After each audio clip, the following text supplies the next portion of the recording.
오늘의 주요 뉴스입니다. 정부가 다음 주 초 발표 예정이었던 산업용 요소수의 차량 적용 여부를 이번 주로 앞당겨 결론을 내기로 했습니다.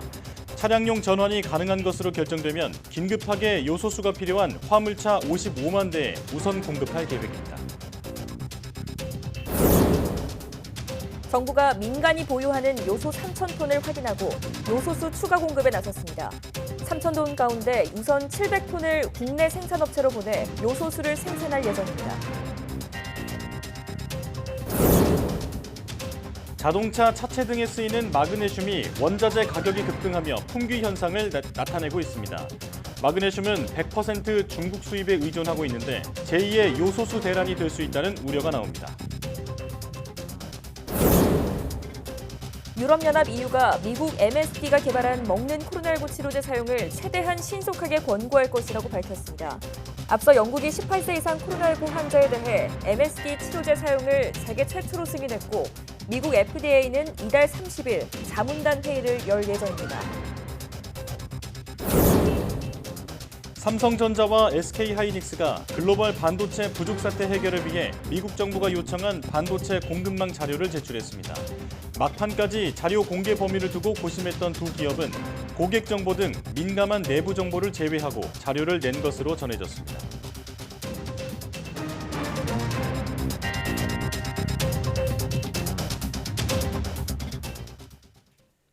여러분 안녕하십니까? 사이언스 투데이 시작합니다. 최근 2주간 코로나19 확진자 발생률은 13세에서 17세 중고생과 60대 이상 연령군에서 두드러지는 것으로 분석됐습니다. 중앙방역대책본부는 지난주 13세에서 17세 연령층의 주간 하루 평균 발생률은 인구 10만 명당 8.5명으로 10세에서 19세 평균 발생률인 6.3명과 비교하면 평균을 크게 웃도는 것으로 나타났다고 밝혔습니다. 특히 16세의 경우 지난주 인구 10만 명당 하루 평균 확진자 발생률이 9.4명으로 10대 중 가장 높았고 중학생인 13세에서 15세가 10만 명당 8.3명, 17세는 8명이었습니다. 이들 10대 확진자의 주요 감염 경로는 학교나 PC방, 코인 노래방 등이며 학교 안에서 마스크 착용이 미흡한 경우도 확인됐습니다. 60대 이상의 경우는 지난주 하루 평균 확진자 발생률이 직전주보다 1.5배 증가했고 전체 확진자 가운데 29.6%를 차지하는 등 지속적으로 증가세를 보였습니다. 대학 수학 능력 시험을 앞두고 서울 지역 고3 학생들은 대부분 원격 수업을 하는 것으로 나타났습니다. 서울시 교육청은 관내 고등학교에 지난 4일부터 고3 학생들의 원격 수업이 가능하다고 안내했다고 전했습니다. 이어 오는 11일부터는 전국의 모든 고등학교가 전면 원격 수업에 들어갑니다. 수험생들은 오는 17일 예비 소집일에는 본인이 응시하는 시험장과 시험실 위치를 확인해야 하는데 시험실에는 들어갈 수 없습니다. 코로나19 확산으로 국경을 폐쇄했던 미국이 백신 접종자에 한해 입국을 허용했습니다. 사실상 2년여간 금지됐던 해외여행이 풀리면서 공항에서는 그야말로 감격의 상봉이 이어졌습니다. 김선희 기자가 취재했습니다. 미국 뉴저지의 뉴워크 국제공항. 두 남녀가 만나자마자 뜨겁게 포옹합니다. 약혼한 사이지만 코로나19로 생이별했던 두 사람은 국경이 개방되자마자 네덜란드에서 날아와 눈물의 상봉을 했습니다. So we're really happy that U.S. Customs is opening, and really happy that we can be together and build our lives together because it's been tough. 프랑스에 사는 할머니도 미국에 떨어져 사는 손주들을 오랜만에 만날 생각에 설레는 마음입니다. J'aurais aimé pouvoir y aller plus tôt. Oui, oui, ça a été long de pas voir enfants et petits-enfants depuis 1 an et demi. Donc j'attendais impatiemment que ça ouvre. 코로나19 확산으로 빗장을 내걸었던 미국이 유럽 등 33개 나라의 국경을 개방했습니다. 2년여 가까이 금지됐던 해외여행길이 열리면서 공항마다 감격스러운 만남이 이어졌습니다. 미국 내 주요 공항은 물론 육지로 연결된 멕시코와 캐나다 국경 등이 모두 포함됐습니다. Pues sí, es triste no poder visitar a nuestras familias acá en Estados Unidos. Y pues por eso ahorita que ya se abrió, pues ven. 다만 코로나19 백신 접종 증명서와 음성 판정 서류를 내야 비행기 탑승이 가능합니다. 국경 개방으로 여행객이 급증하면서 항공사들은 미국행 항공편을 늘리고 대형 여객기를 동원하기로 했습니다.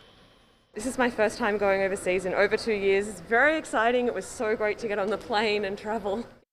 코로나19로 국경이 폐쇄되고 여행객이 급감하면서 미국에서 사라진 일자리만 100만여 개. 미국 정부는 이번 국경 개방이 경제 활성화에도 적지 않게 기여할 것으로 기대하고 있습니다. YTN 김선입니다. 유럽연합이 미국 제약사 머크앤드컴퍼니 MSD가 개발한 코로나19 경구용 치료제 사용을 최대한 신속히 권고할 것이라고 밝혔습니다. 유럽의약품청은 성명을 통해 회원국들이 되도록 빨리 MSD의 치료제를 사용할 수 있도록 자료를 검토 중이라고 발표했습니다. 앞서 영국은 지난 4일 18세 이상 코로나 환자에 대해 이 치료제 사용을 세계 최초로 승인했고 미국 식품의약국 FDA는 승인 심사를 위한 자문단 회의를 이달 30일에 열 예정입니다. 내년 4월 30일까지 한시적으로 휘발유와 경유, LPG 부탄의 유류세 적용세율과 천연가스 할당 관세를 인하하는 내용을 담은 대통령안이 국무회의에서 심의 의결됐습니다. 청와대는 문재인 대통령이 주재한 제48회 국무회의에서 교통, 에너지, 환경세법 시행령 일부 개정령안 등 대통령안 12건과 법률안 2건을 심의 의결했다고 밝혔습니다. 이로써 최근 물가 상승과 국내외 유가 상승으로 어려움을 겪는 국민들의 유류비 부담이 완화될 것으로 기대됩니다. 이와 관련해 문 대통령은 정부의 유류세 인하가 일선 주유소 등에서 곧바로 효과가 나타날 수 있도록 최선을 다해달라고 당부하기도 했습니다. 삼성전자와 SK하이닉스가 미국 정부가 요청한 반도체 공급망 자료를 시한인 현지 시각 8일에 맞춰 제출했습니다. 막판까지 자료 공개 범위를 고심했던 두 기업은 고객 정보 등 민감한 내부 정보를 제외하고 자료를 낸 것으로 전해졌습니다. 미국 정부는 앞서 지난 9월 말 글로벌 반도체 업계의 일반적인 정보부터 반도체 재고와 주문, 판매, 고객사 정보 등 민감한 정보에 이르기까지 26개 항목의 설문을 제시하며 8일까지 답하라고 요구했습니다. 관련 기업들이 기밀 정보 제출을 곤혹스러워하자 미국 정부는 고객사 정보 등 기업들이 노출을 꺼리는 민감한 내부 정보 대신 자동차용, 휴대전화용, 컴퓨터용 등 산업별로 자료를 제출하는 것도 양해한 것으로 알려졌습니다.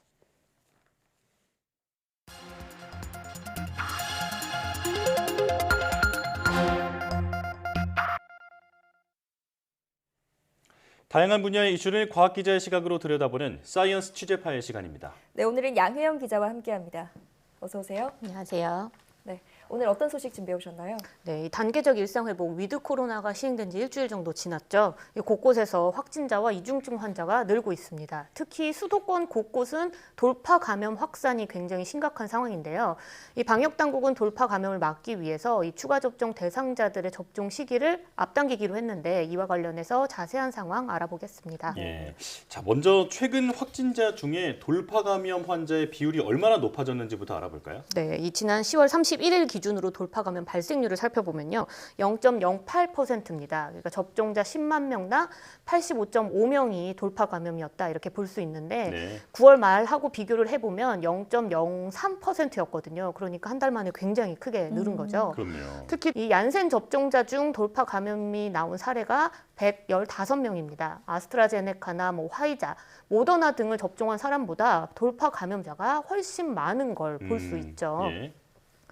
국내 이 얀센 접종자가 한 149만 명 정도 된다고 알려져 있는데요. 이 얀센은 미국 정부가 한국군 장병 접종을 목표로 공여를 한 것이었잖아요. 그렇죠. 그래서 당시 접종 대상자였고 30대 이상의 예비군이나 민방위 대원, 또 군 외교 관련 종사자들로 처음에 한정이 돼 있었습니다. 그래서 실제로 접종자의 상당수가 30대였는데요. 이번에 돌파 감염 사례를 보아서도 알 수 있듯이 30대 그리고 또 얀센 접종자가 가장 많았던 이유라고도 볼 수 있습니다. 네, 얀센 접종자는 315명 돌파 감염 사례를 보이고 있는 건데 아무래도 얀센 백신은 다른 백신들과 다르게 1회 접종만으로 끝나니까 이 돌파 감염 위험이 더 높은 것 같아요.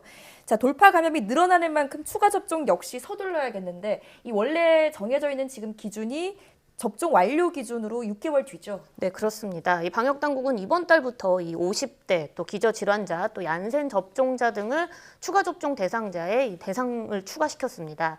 이 추가 접종 기준은 우선 접종 완료 6개월 뒤 이렇게 정해져 있는데요. 앞서 돌파 감염 비율이나 사례에서도 알 수 있지만 이 문제가 되는 부분은 60세 이상의 고령층이랑 30대 이 얀센 접종자들이라고 볼 수 있습니다. 네. 특히 돌파 감염 비율이 높고 또 접종자 대부분이 청년층인 이 얀센 접종자들은 접종 완료 2개월만 지나도 이 추가 접종을 할 수 있도록 이 정부가 이 기간을 좀 단축시켰는데요. 이와 관련된 방역 당국의 설명 직접 들어보겠습니다.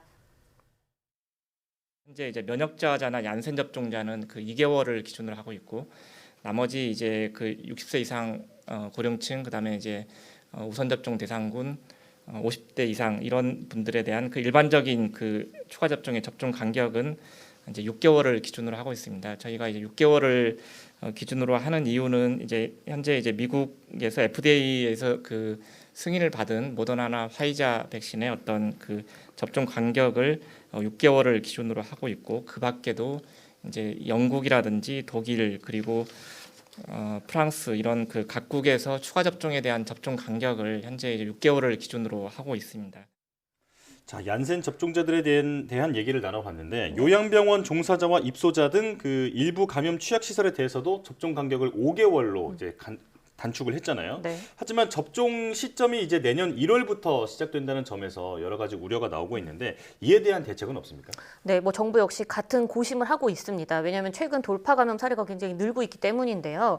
60세 이상의 이 고령층에 대한 추가 접종 간격의 단축도 검토하고 있다 이렇게 밝혔습니다. 예. 김기남 접종기획반장은 이 고령층만이라도 접종 간격을 더 당기자는 지적이 현재 나오고 있고 해외 사례를 검토하고 있다 이 정도로 밝혔습니다. 네. 자, 그런데 중요한 건 이렇게 백신 접종을 완료했는데도 코로나19에 걸리는 돌파 감염 사례가 나타나는 이유는 뭔가요? 네, 이 백신을 맞으면 사실 뭐 기관지와 같은 호흡기에 면역력이 생기는 걸로 우리가 알고 있잖아요. 네. 하지만 코로나19 바이러스는 코 점막으로 침투한다고 알려져 있는데 이 침투하는 곳 자체까지 막을 수는 없기 때문에 백신을 접종한다 하더라도 감염 자체가 막아지는 건 아닙니다. 네. 또 현재 사용되는 백신은 델타 변이 바이러스가 발생되기 이전에 개발된 거기 때문에 접종 완료자라 해도 만약 변이 바이러스에 감염이 된다면 이 뭐 감염을 막을 수 없는 상황인 거죠. 네. 이 돌파 감염이 일어난다 해도 다행인 건 접종 완료자의 경우 중증으로 악화될 확률이 확연히 낮다는 점인데요. 이 미접종자의 경우 백신 접종자보다 감염 위험은 2.7배, 또 위중증으로 진행될 위험은 22배, 사망할 확률은 9.4배 높은 것으로 나타났습니다. 특히 지난달 기준으로 60대 이 미접종군의 중증 화율을 한번 살펴보니까 6.61%가 나왔는데 접종을 모두 완료한 이 집단군하고 비교해 봤을 때는 이 중증 화율이 4배 이상 높은 것으로도 나왔습니다. 네. 예.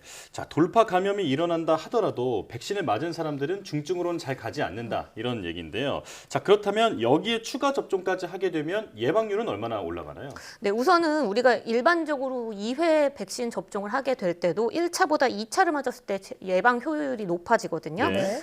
이거는요, 이 백신 접종으로 인해서 체내에 항체가 만들어짐과 동시에 이 기억서 세포인 B세포가 몸속에서 같이 만들어지기 때문입니다. 이 백신 접종 후에 또 바이러스에 우리가 감염이 되면 B세포가 이 바이러스를 기억하고 있다가 항체 생성을 촉진시켜서 바이러스 확산을 막게 되는 방식인데요. 네. 만약 우리가 바이러스에 감염되지 않고 그래서 항체가 몸속에서 조금씩 사라지더라도 기억세포는 이 항체보다는 더 몸속에 오래 유지되는 것으로 알려져 있습니다.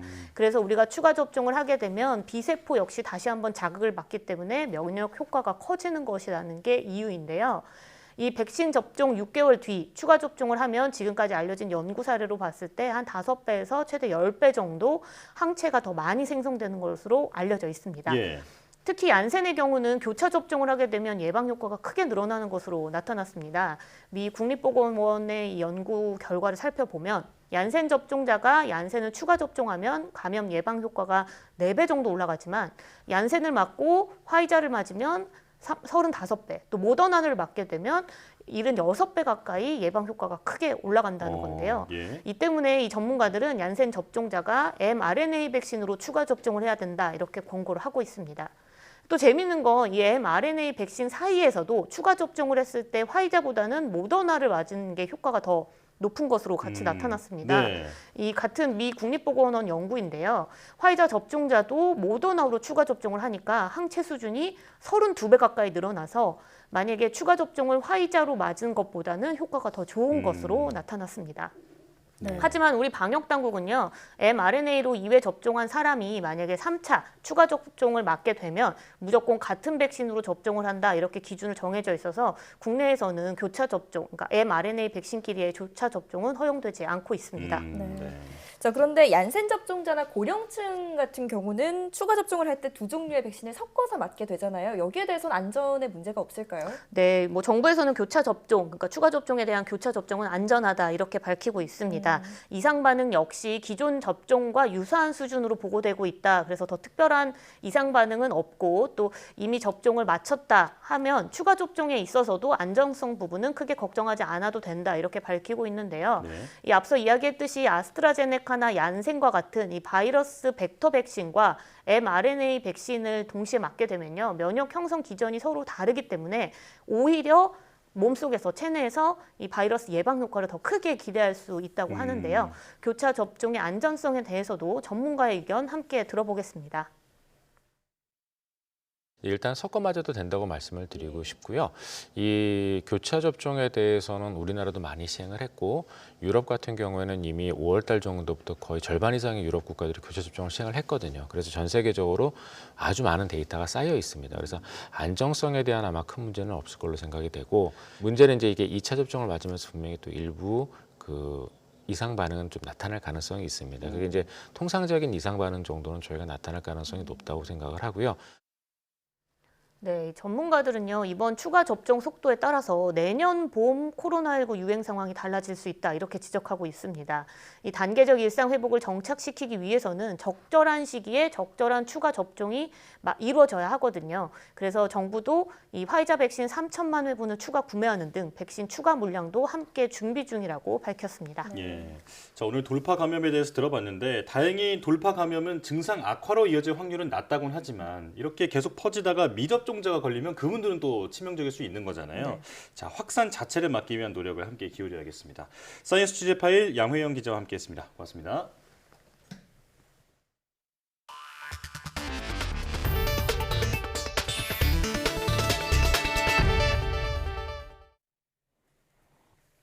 산업용 요소수를 차량용으로 전환해 사용할지 여부가 이르면 이번 주 결론 날 것으로 보입니다. 네, 정부는 차량용으로 전환이 가능하다고 판단되면 긴급하게 요소수가 필요한 화물차 55만 대에 우선 공급할 계획입니다. 개훈이 기자가 보도합니다.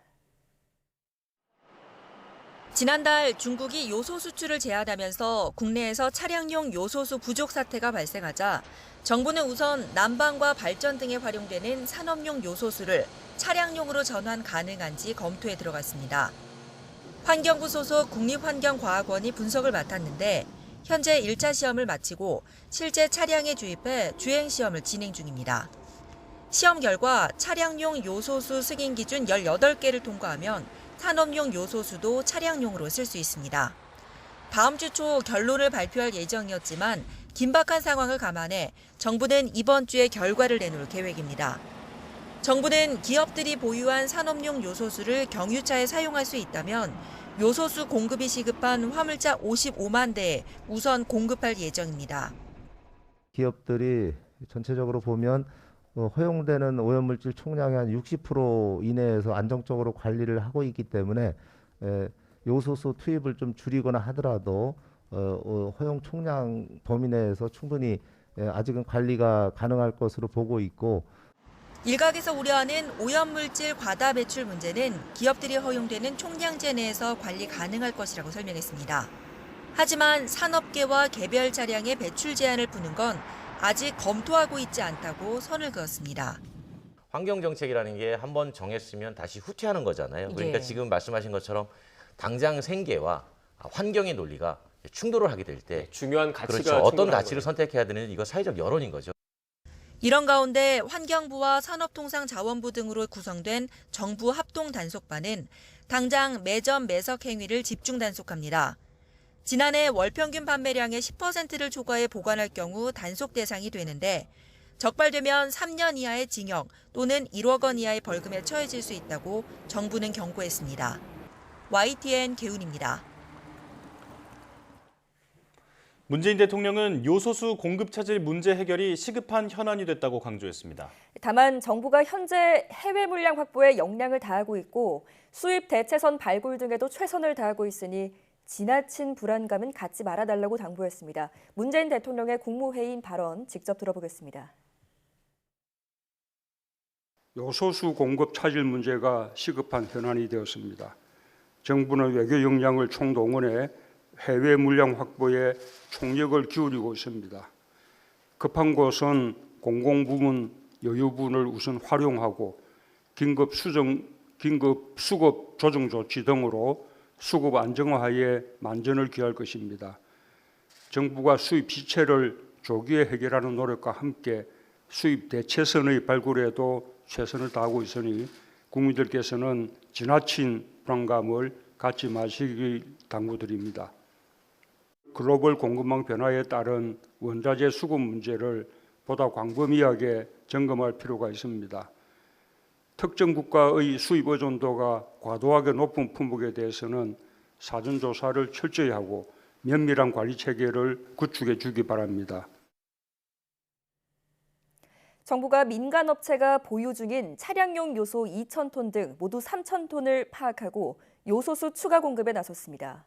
정부는 제2차 요소수 수급 관련 범부처 합동 대응 회의를 열고 요소수 생산과 판매업자 등에게 생산과 공급, 출고 명령과 함께 판매 방식도 지정할 수 있는 긴급 수급 조정 조치 고시를 이번 주 안에 시행하기로 했습니다.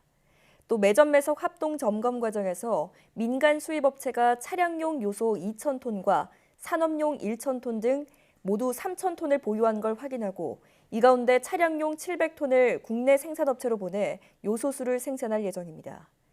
요소 700톤은 지난해 기준 국내 차량용 요소수 필요량의 사흘에서 나흘치입니다. 정부는 해당 업체가 보관 중인 나머지 분량도 신속하게 요소수로 바꿔 공급할 계획입니다. 중국발 요소수 품귀 사태 속에 제2의 요소수 대란이 우려된다는 지적이 나오고 있습니다. 각국의 자원 확보 전쟁 때문에 마그네슘 등 필수 원자재 가격이 치솟으며 일부 품귀 현상이 나타나고 있습니다. 김상우 기자입니다. 수출 한국의 1등 공신 품목의 하나인 자동차. 요즘 인기 차종을 구매하려면 1년은 기다려야 합니다. 현재까지는 차량용 반도체 수급난이 가장 큰 원인입니다. 하지만 자동차 부품을 납품하는 업계는 요즘 중국발 요소수 대란을 보며 걱정이 이만저만이 아닙니다. 차체와 램프 등의 관련 부품 제조에 마그네슘 덩어리인 마그네슘 인곳이 사용되는데 100% 중국 수입이기 때문입니다. 수입량은 지난 2010년 약 940만 킬로그램에서 2017년 1,439만 킬로그램, 올해 9월까지 1,070만 킬로그램으로 급증하고 있고 여기에다 수입액도 늘고 수입 비중도 계속 100%이기 때문입니다. 중국 내에서 생산되고 있는 마그네슘의 수출이 원활하지 않고 알루미늄 합금을 만드는데 필수적인 원료가 되는 마그네슘이 생산 차질을 빚고 있는 상황입니다. 전력난으로 중국 정부가 생산을 통제하면서 공급 부족이 발생하고 있고 따라서 알루미늄 합금 생산에 차질을 빚을 가능성이 높아지고 있는 상황입니다. 이른바 차이나 공급 리스크는 마그네슘뿐만 아닙니다. 반도체와 고강도 강철 등을 만드는 데 투입되는 산화 텅스텐은 의존도가 지난해 98%, 올해 9월 현재 94.7%나 됩니다. 또 전자제품의 소형화와 경량화하는 데 활용되는 네오듐은 영구자석은 지난해 88%, 올해 9월 현재 86%입니다. 2차 전지의 핵심 소재인 수산화 리튬은 지난해 81%에서 올해 9월 현재 83.5%로 수요가 급증하고 있습니다. 한국무역협회는 전체 수입 품목 약 13,000여 개 중 중국 등의 특정국에 80% 이상을 의존하는 품목이 4,000여 개, 3분의 1쯤 된다고 밝혔습니다. YTN 김상호입니다.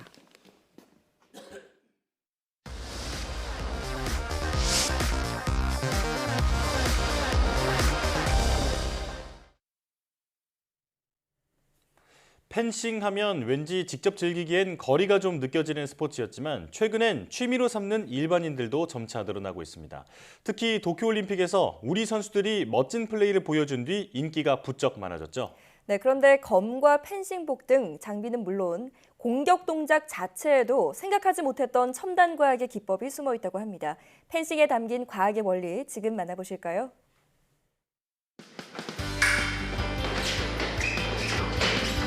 지난 도쿄올림픽 이후 다소 생소했던 운동인 펜싱이 직장인 사이에서 큰 인기랍니다. 저는 제가 하고 싶던 동작이 경기에서 통했을 때 희열감이 느껴져요. 순발력과 집중력의 스포츠, 펜싱의 운동법부터 여기엔 어떤 과학 원리가 숨어 있을지 함께 알아볼까요? 서울시 송파구의 한 펜싱 클럽을 찾았습니다. 한창 펜싱 수업이 진행 중인데요. 유난히 눈에 띄는 한 사람. 바로 이곳을 이끄는 수장, 선수 생활 12년, 지도자 경력 8년 차라는 이효균 대표와 오늘 펜싱 수업 함께 해보자고요.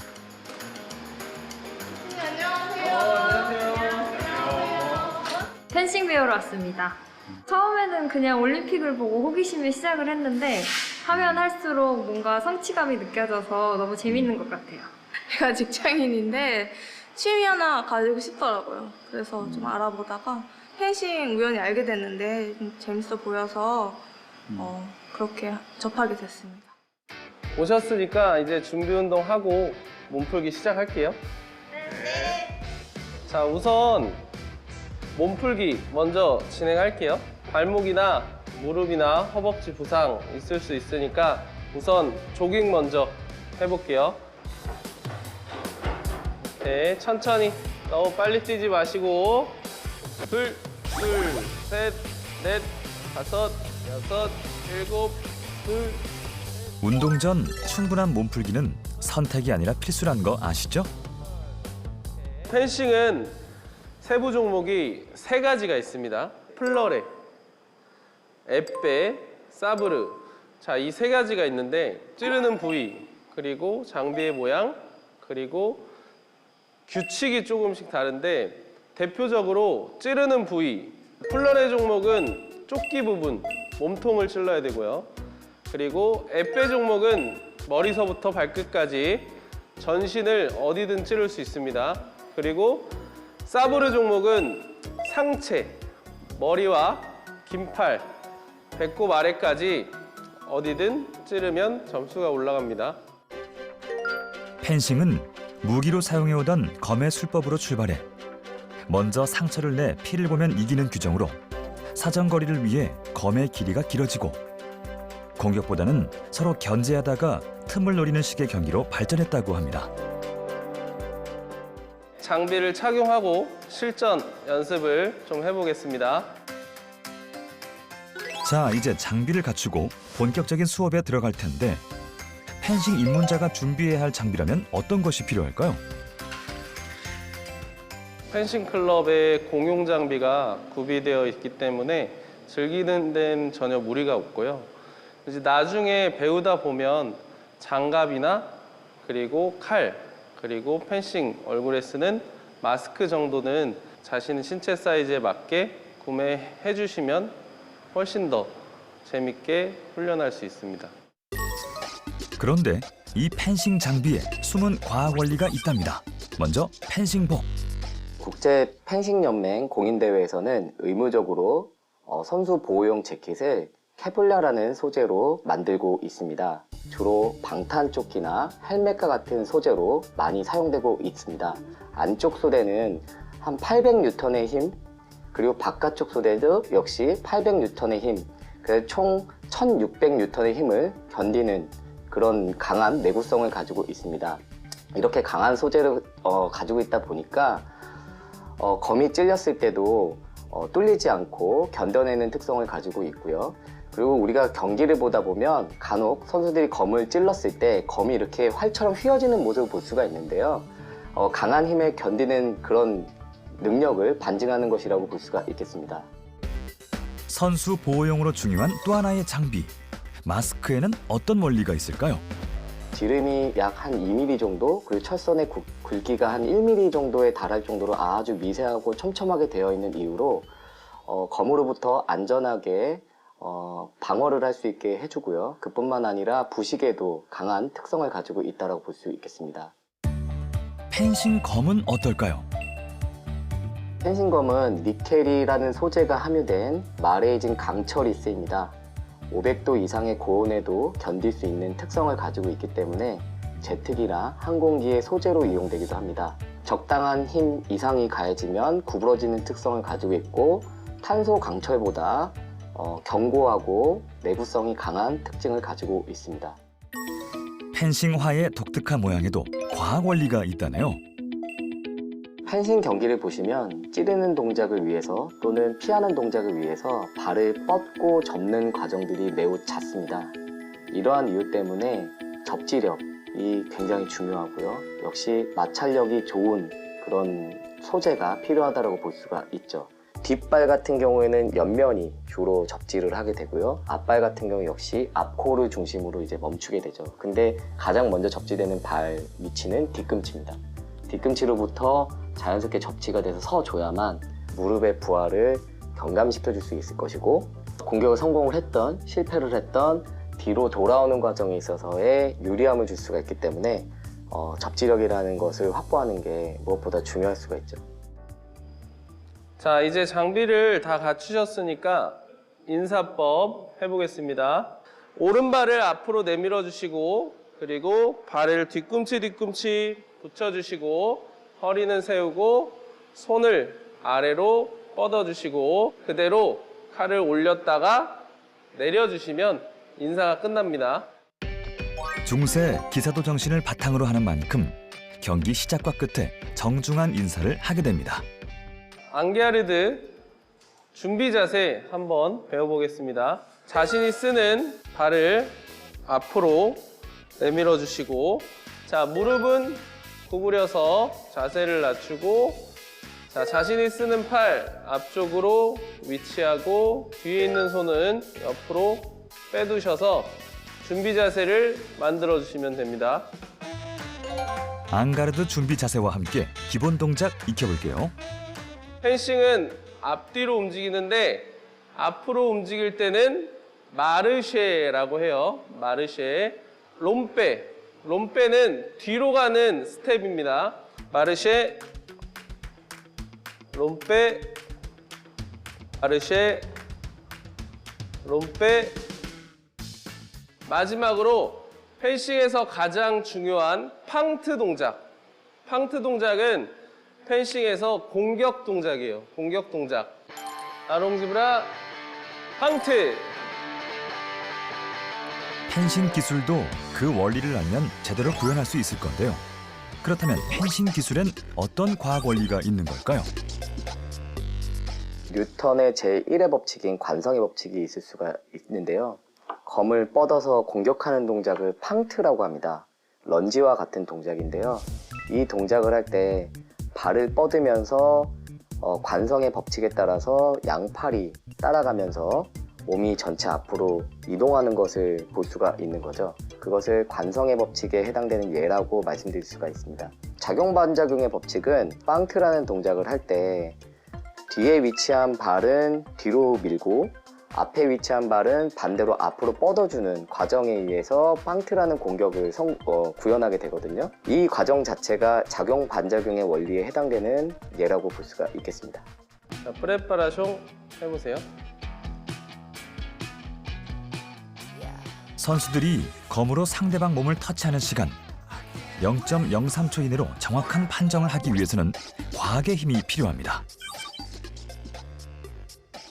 펜싱 경기에서 압력 센서가 작용하는 원리는 플러레어 에페 그리고 사브루에 따라서 작용하는 방식. 플러레어 에페는 도복에 전류가 흐르고 있다가 검이 터치를 하게 되면 전류가 차단되면서 불빛의 형태로 이제 득점 여부를 알려줍니다. 그래서 중요한 것은 플러레랑 에페 같은 경우가 그냥 터치만 한다고 해서 불빛이 들어오는 것은 아니고요. 플러레는 검 끝에 있는 또는 에페도 검 끝에 있는 부분에서 압력의 크기를 감지할 수 있는데요.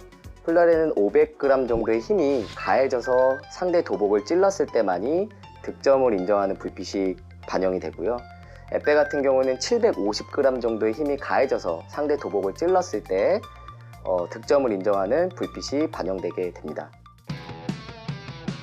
펜싱은 1대1로 승부를 겨루는 스포츠인 만큼 고도의 집중력이 필요합니다. 이 때문에 몸으로 하는 체스를 하는데 미국 의학회에서는 집중력 결여 증상 개선과 치료 수단으로 펜싱을 추천한다고 합니다. 플로레 경기는 공격, 수비 이렇게 포지션이 정해져 있다 보니까 계속 생각을 해야 되거든요. 그다음에 게임에 집중을 안 하면 점수를 뺏기기가 쉬워요. 선수들의 경우 반복된 훈련으로 집중력을 높이고 특히 몸의 균형을 높이는 훈련이 중요하답니다. 펜싱은 근력 균형이 되게 중요한데요. 펜싱 경기를 보게 되면 한 손을 위주로 사용하는 것을 볼 수가 있습니다. 때문에 평소 잘 쓰이지 않는 근육의 근력을 향상시키는 노력을 통해서 몸의 균형을 잡는 것이 무엇보다 중요한 과정이라고 볼 수가 있습니다. 찰나의 순간에 경기 승패가 좌우되는 펜싱. 아찔함과 짜릿함이 공존하는 운동인데요. 저는 제가 하고 싶던 동작이 경기에서 통했을 때 희열감이 느껴져요. 제 생각에 펜싱의 매력은 한 곳을 향해 뭔가 집중한다는 것 같은데요. 이 마스크를 쓰면 좌우는 안 보이고 이제 정면만 바라보게 돼서 그런 것 같습니다. 내 시야를 가리지 않도록. 이효준 대표에게 펜싱이란 어떤 의미일까요? 펜싱이라는 운동이 이제 피지컬 싸움보다 수싸움이고 상대방의 그 수를 읽고 그 순간순간 파악하고 찔렀을 때 되게 짜릿하거든요.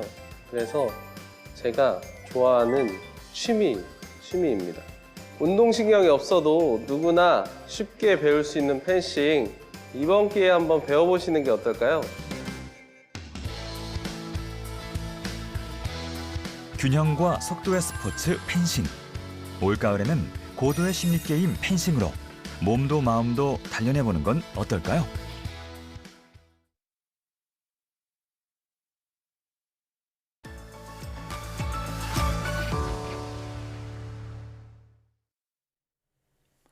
가난이나 분쟁을 피해 살던 곳을 떠나는 사람들을 난민이라고 부르죠.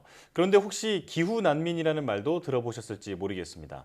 자연재해로 삶의 터전이 망가지면서 이주하는 사람들을 가리키는 말인데요. 지금처럼 기후변화가 지속되면 그 수가 기하급수적으로 늘어날 것이란 전망도 나오고 있습니다. 어떤 이야기인지 오늘 날씨학개론에서 알아보도록 하겠습니다. 오늘도 K웨더 반기성 센터장 나오셨습니다. 어서 오십시오. 네, 안녕하세요. 네, 안녕하십니까. 자, 얼마 전 기후정상회의에서 프란치스코 교황이 가까운 미래에는 전쟁보다도 이 기후변화로 인한 난민이 더 많아질 거다 이렇게 경고를 했는데요. 그만큼 지금 상황이 심각하다는 뜻이겠죠? 네, 그렇습니다.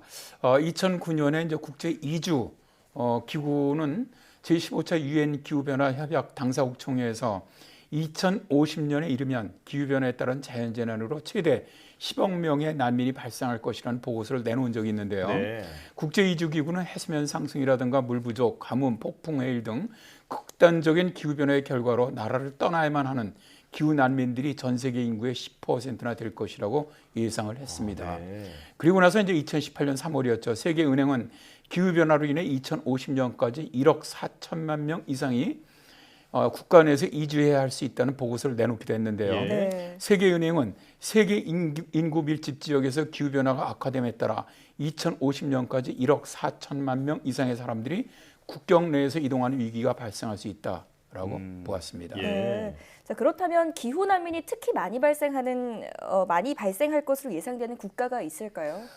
주로 이제 보고서에서는 6개 핫스팟 지역에서 이제 주로 나타날 것으로 보고 있는데요.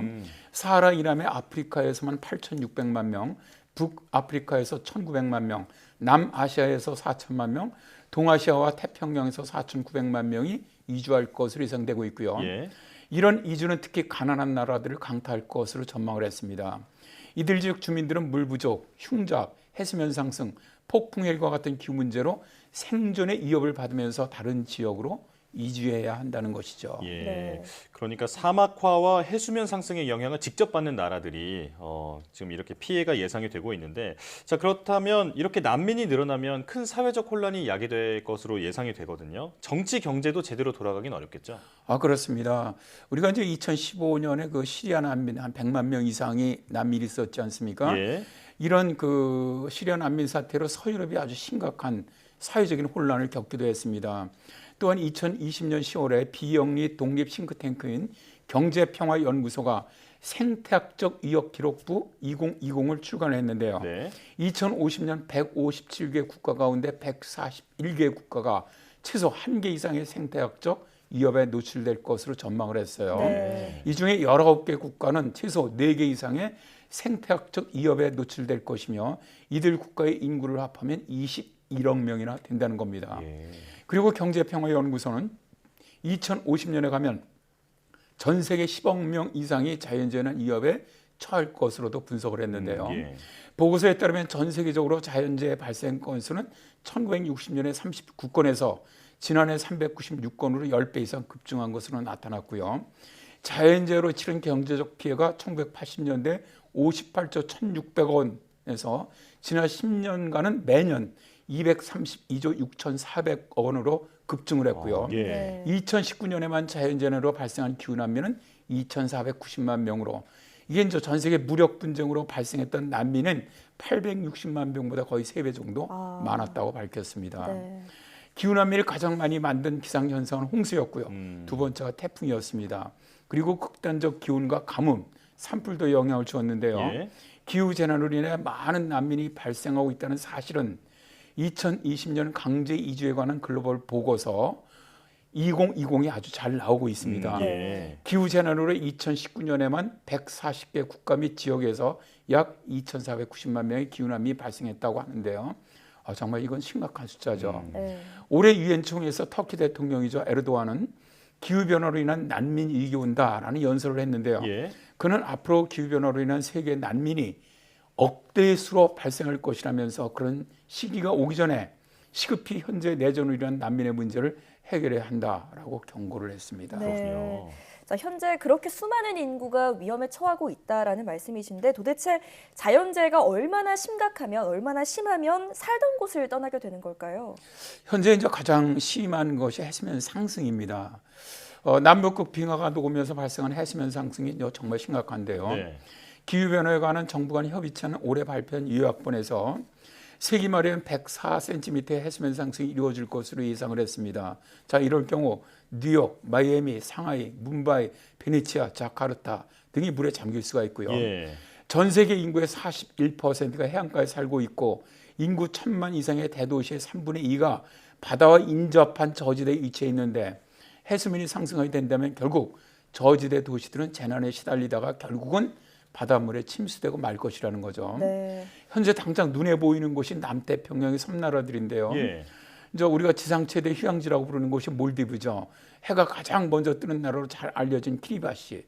또 이를 포함한 44개의 섬나라들이 수몰될 위기에 놓여서 기후난민이 될 수밖에 없습니다. 예. 이제 그러다 보니까 키리바시 공화국의 아노테 통 대통령은 태평양 해양 경관 관리 협의회를 결성을 했는데 태평양 23개국 도서 국가들이 2050년 무려 국가 전체가 다 바다에 가라앉을 위기에 놓인 자국의 상황들을 세계에 알리면서 기후변화의 심각성을 세계에 공론화하자 해서 조직이 되었습니다. 네. 이 외에도 가뭄으로 인한 기후난민도 많이 발생하고 있는데요. 대표적인 것이 시리아 난민이고요. 중남미라든가 중동, 북아프리카, 아프리카 사헬지대의 가뭄은 더 많은 기후난민을 만들어낼 것으로 예상이 되고 있고요. 네. 또 이 외에도 중남미 국가들이 최근 슈퍼 허리케인으로 인해서 기후난민이 많이 발생하고 있고요. 작년부터 급격히 증가하고 있는 대형 산불도 많은 기후난민을 만들어내고 있습니다. 기후변화에 관한 정부 간 협의체의 최신 보고서는 더 빈번하고 강렬해지는 극한기상 현상은 토지 황폐로 인한 식량 부족, 기후 문제 등을 야기하면서 기후난민이 더 늘어날 것으로 전망을 했습니다. 예. 그야말로 사람이 살 수 없는 땅이 되어가고 있는 건데요. 자, 그런데 이번 그 아프간 난민 사태에서 본 것처럼 이게 전쟁 때문이라고 해도 난민을 잘 받아주지 않는데 이게 더더욱 환경 때문이라면 더 그럴 것 같거든요. 어떤가요? 그렇습니다. 기후 난민은 이제 국제법에 의해서 난민으로 인정받지 못하고 있습니다. 네.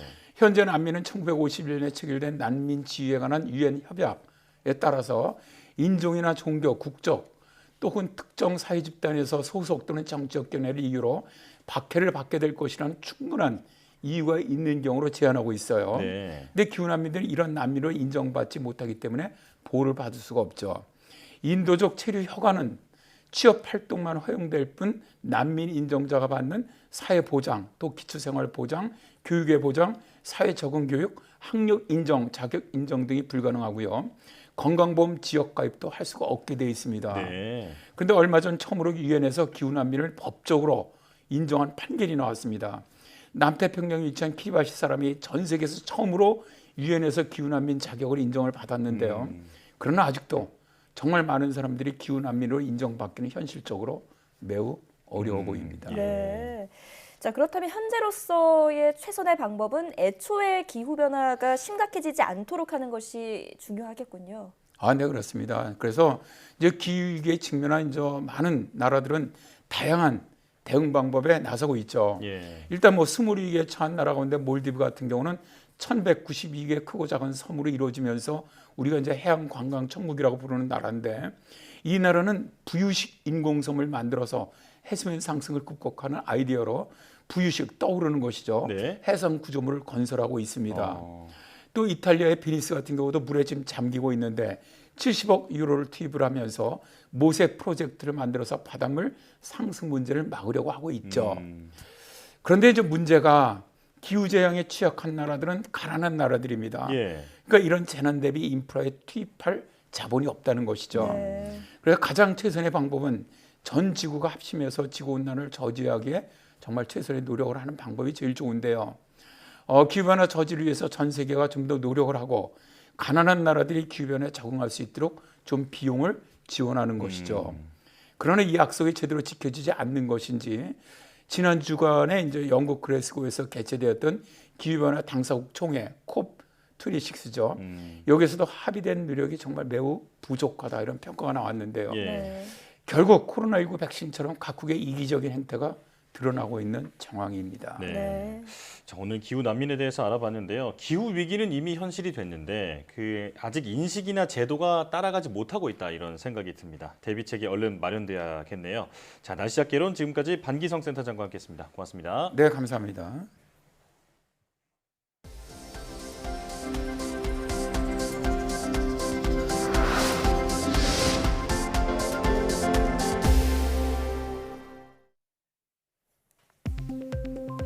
노인이 걷는 속도가 느리다면 근력이 저하되는 질환, 근감소증을 의심해야 한다는 연구 결과가 나왔습니다. 분당 서울대병원과 전남대병원 공동연구팀은 50세 이상 성인 남성 100여 명 대상 실험 결과 근감소증이 있는 남성의 보행 속도가 초속 1.12m로 일반 남성의 초속 1.23m보다 유의하게 느렸다고 밝혔습니다. 또 악력이 떨어진 남성도 평균 보행 속도가 정상 근력을 가진 남성보다 느렸고 근육량이 적은 경우도 보행 속도가 떨어졌다고 덧붙였습니다. 자궁경부암 예방 백신인 HPV 백신이 자궁경부암 발병 위험을 87%까지 줄여준다는 연구 결과가 나왔습니다. 영국 킹스 칼리지 런던 연구팀은 자궁경부암 관련 진단을 받은 여성 30만 명의 자료를 분석한 결과 12세에서 13세의 HPV 백신을 맞은 경우 백신을 맞지 않은 경우보다 자궁경부암 발생 위험이 87% 낮았다고 밝혔습니다. 또 14세에서 16세의 HPV 백신을 맞은 여성은 자궁경부암 발생 위험이 62% 낮았고 16세에서 18세에 맞은 경우 34% 낮았습니다. 남극 빙하 속 요오드의 농도가 줄어드는 원인이 오존홀 때문이라는 연구 결과가 나왔습니다. 극지연구소와 미국 등 공동연구팀은 남극 지역에서 빙하 시료를 분석한 결과 1975년 이후 요오드 농도가 급감했다며 남극 하늘에 오존홀이 형성되기 시작한 때와 시기가 일치한다고 밝혔습니다. 연구팀은 빙하 속 요오드가 오존홀을 통해 과다하게 유입된 자외선과 반응해 공기 중으로 배출된 것으로 보인다고 설명했습니다. 고해상도 디스플레이 소재를 기존보다 낮은 온도에서 제작하는 기술이 개발됐습니다. 에트리 연구진은 정밀한 색 구현이 가능해 디스플레이 소재로 쓰이는 포토레지스트를 100도 이하에서 만들고 실제 고해상도 OLED 디스플레이로 제작했다고 밝혔습니다.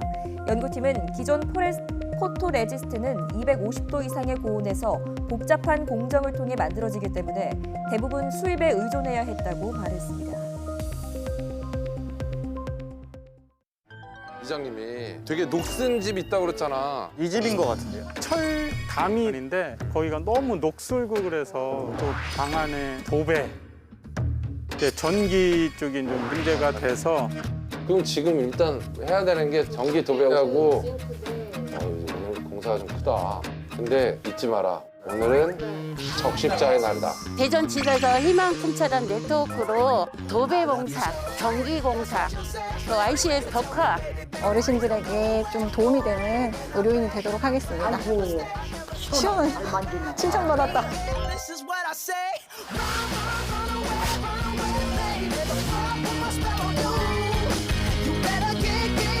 자, 그럼 어머니 저희 고맙다는 표현으로 노래 한 곡 부탁드리겠습니다.